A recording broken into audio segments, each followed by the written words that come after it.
Steam Awards. Game of the Year goes to Wukong. Yeah, so of the finalists, I get it. It won the actual awards, so... No, it didn't. That was our fucking A-bot thing. Yeah. Yeah, no, I get it. You got to bear in mind, these Steam Awards are entirely dictated by player votes. There's a lot of people who wanted this to win, aka China. Yeah. China wanted it to win, and the Chuds wanted it to win because there's no female characters. Which is still weird to me, because it's meant to be Journey of the West. There should at least be Sanzang. Yeah. There should be Bulma, yeah. It's not at all who that is, but okay. I know, right? But like Helldivers 2 was on there as well. Space Marine 2. Like a lot of these things have only been out like part of the year. Like Space Marine was like summer or whatever, whereas Helldivers was like the beginning of the year, so it has actually had time to be a game of the year. I think Helldivers 2 suffered a lot from the Sony bullshit, so... Yeah. VR game of the year, like we don't really play VR at all, so yeah. Cool. Metro Awakening 1, which I'm sure that game looks awesome in VR. Yeah. Labor of Love, things that's been out for a while that keeps getting updated. All of these have a pretty good shot at things. I'll tell you who doesn't have a good shot at things. Elden Ring, the winner. Well, no, it released a DLC, which you had to pay for. No, that's not Labor of Love. You're paying for it. Fuck off. Fair enough. And Dota, their entire model is do the thing and release something every few weeks. This category, bear in mind, Steam Awards are entirely a farce because it's all based on what thing do you like more. Give them a Steam Award. They mean nothing. Yeah. Whereas Baldur's Gate, their biggest thing is coming up next year anyway. So well, Baldur's Gate has constantly they won this for basically the regular Steam Awards, the community bullshit. Not Steam Awards, the big game show. Stardew Valley is constantly releasing updates, even though the guy said he was going to stop. No Man's Sky, I can't give enough praise for because that honestly biggest fucking turnaround in video game history, I'd argue. Yeah, absolutely. From promising the world to delivering nothing to now delivering something. A lot of what they initially promised and more. Yeah, and not charging for it. Yeah, totally. So if you bought it when it was at its cheapest, when the customer satisfaction was at its lowest, then you win. For real. Which I think I did. I think I got it for about 11 quid.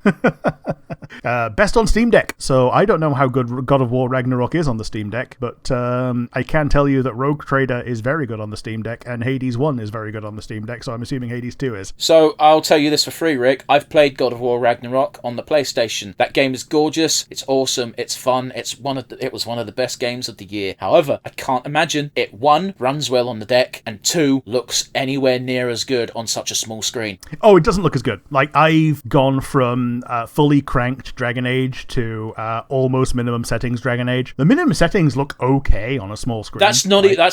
Again, it's just literally just the dimensions. Even if it was entirely one-to-one translation, graphically speaking, from being on the big screen on the PS5 to the Steam Deck, it still would look poor on such a small screen because you've got too much to do. Yeah, I see you.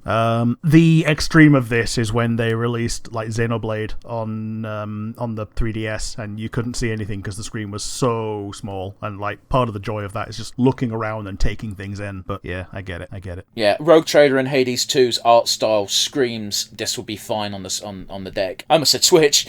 Yeah, it pretty much is. Better with Friends. Helldivers 2 gets it. That's totally fine. Palworld is on there. Satisfactory is quite an old one, but cool. Palworld got another update as well, which is cool. Yeah, I started a new world so I could play because I forgot all the rules, and then I paused the game to go for a piss and grab a sandwich, and then I came back and it was nighttime and I was freezing to death, and I was like, oh right, pause doesn't pause this. Yeah. So I stopped that. I deleted that save file. Yep.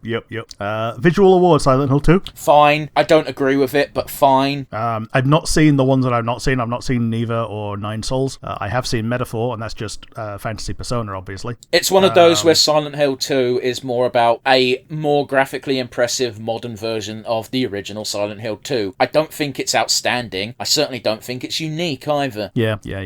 Innovative gameplay. How the fuck did this win? I don't know. I think it's the case that Balatro has been like in multiple other other categories, and people thought that Balatro was going to win something, so they didn't want to vote for Balatro in this. I think that Balatro is far and away more innovative than Liar's Bar. I don't think either of these two deserve to be in most innovative. I don't think the Steam community knows what innovative means. I don't think any of these are really innovative. I think Balatro is the only one that has some kind of innovation. No, it's not. It's just fucking, what's the word I'm looking for? It's just a roguelite, but poker, you said. Yeah, a poker roguelite. That's not innovative. Poker's been around for fucking centuries, and roguelites existed since, when did that game come out? Like the 70s? Rogue, yeah.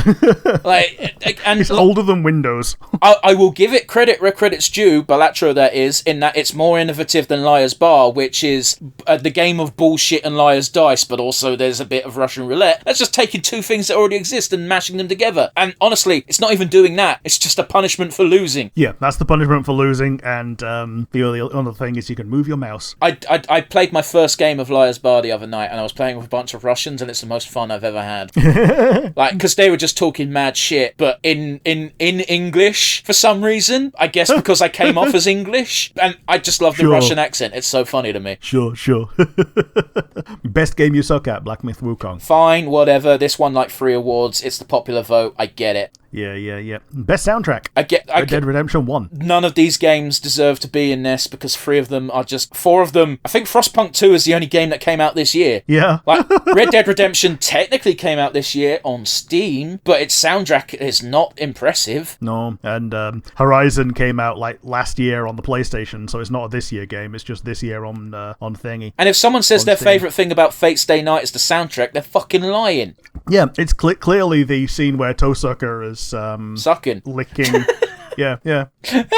So I even typed her name incorrectly, and like the top 4 images of Tosucker are her sucking toes. Yeah, no, I don't think visual novels should be allowed to be in any category apart from potentially the next one, in which no visual novels show up. Yeah, story-rich game. Why wasn't Final Fantasy 16 in the soundtrack bit? Like fuck.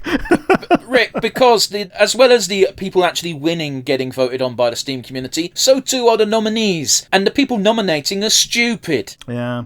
I'll tell you who deserved to win this Outstanding Rich Game Award, and that is Mouthwashing.